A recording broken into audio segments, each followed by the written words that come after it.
सराटी अंतरवाली इथे मराठा आरक्षणासाठी आंदोलन करणाऱ्या आंदोलकांवर लाठीचार्ज झाल्यानंतर राज्यातील सर्वच पक्षांचे नेते आंदोलकांच्या भेटीसाठी सराटी अंतरवाली इथे दाखल झाले होते।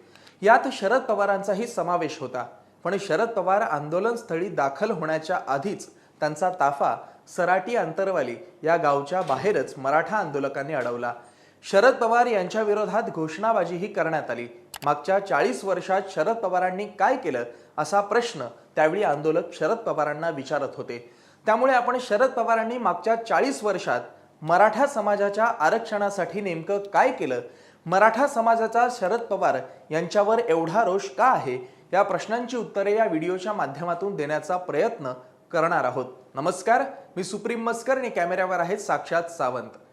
मराठा आरक्षणाचा मुद्दा हा 4 दशकांपूर्वीचा आहे।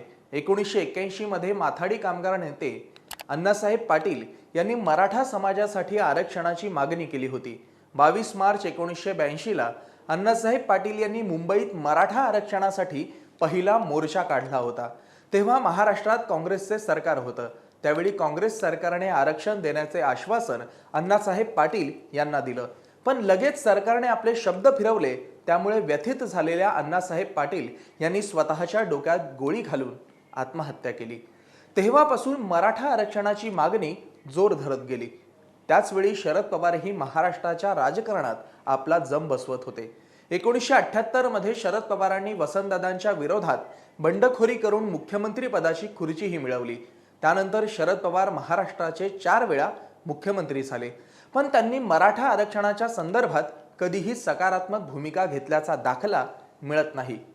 शेवटी पवारांच्या मार्गदर्शनाखाली चालणाऱ्या काँग्रेस राष्ट्रवादी आघाडीच्या सरकारने 2014 मध्ये विधानसभा निवडणुकीच्या तोंडावर मराठा समाजाला 16% आणि संविधानिक तरतुदीची पायमल्ली करत धर्माच्या आधारावर मुसलमानांना 5% आरक्षण देण्याचा निर्णय घेतला।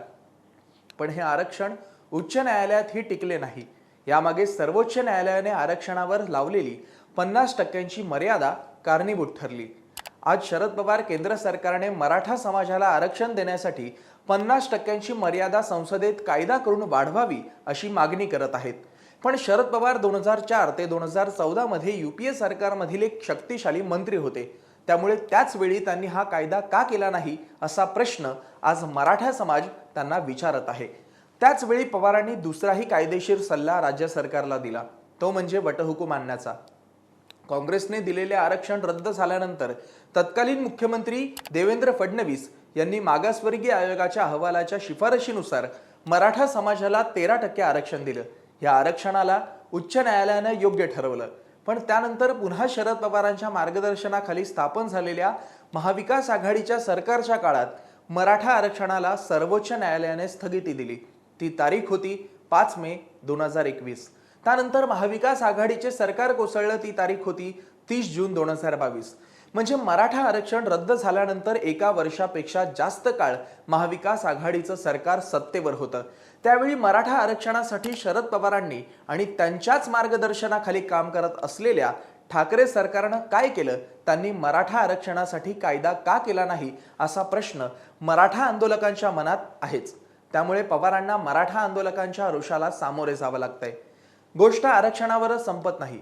शरद पवारांनी अनेक वेळा मराठा समाजाच्या विरोधात भूमिका घेतलेली आहे। 2019 मध्ये महाविकास आघाडीच्या स्थापनेवेळी त्यांना मराठा आरक्षणासंदर्भात प्रश्न विचारण्यात आला होता। तेव्हा शरद पवारांनी मराठा आरक्षणाचा प्रश्न तेवढा महत्त्वाचा नाही असं बेजबाबदार वक्तव्य केलं होतं। त्यावेळी मराठा समाजाच्या मोर्चाला पवारांनी पाठिंबा दिला नव्हता। एवढंच काय, तर लोक माझे सांगती या आत्मचरित्रातही पवारांनी मराठा आरक्षणाच्या विरोधातच भूमिका मांडलेली आहे।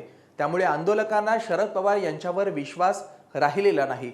मराठा समाज हा मुख्यतः शेतकरी आहे। महाराष्ट्रात शेतीच्या विकासात सहकार क्षेत्राचं मोठं योगदान आहे। या सहकार क्षेत्रावर मराठा समाजाची मजबूत पकड आहे असं मानलं जातं। पण शरद पवारांच्या काळात राज्यातील सहकार क्षेत्र काही मोजक्या लोकांच्या हातात गेलं आणि त्यामुळे महाराष्ट्रातील सहकार क्षेत्राचा ऱ्हास झाला। सहकार क्षेत्राच्या ऱ्हासामुळे शेतीचं अर्थकारणही बिघडलं। त्यामुळेच मराठा समाजाला आज आरक्षणाची गरज पडत आहे असा आरोप विरोधक शरद पवार यांच्यावर लावतात। आंदोलनस्थळी शरद पवारांच्या विरोधात झालेल्या घोषणाबाजीवरून मराठा समाजाचीही शरद पवार यांच्याविषयी तीच भावना आहे हे आता उघड झालंय.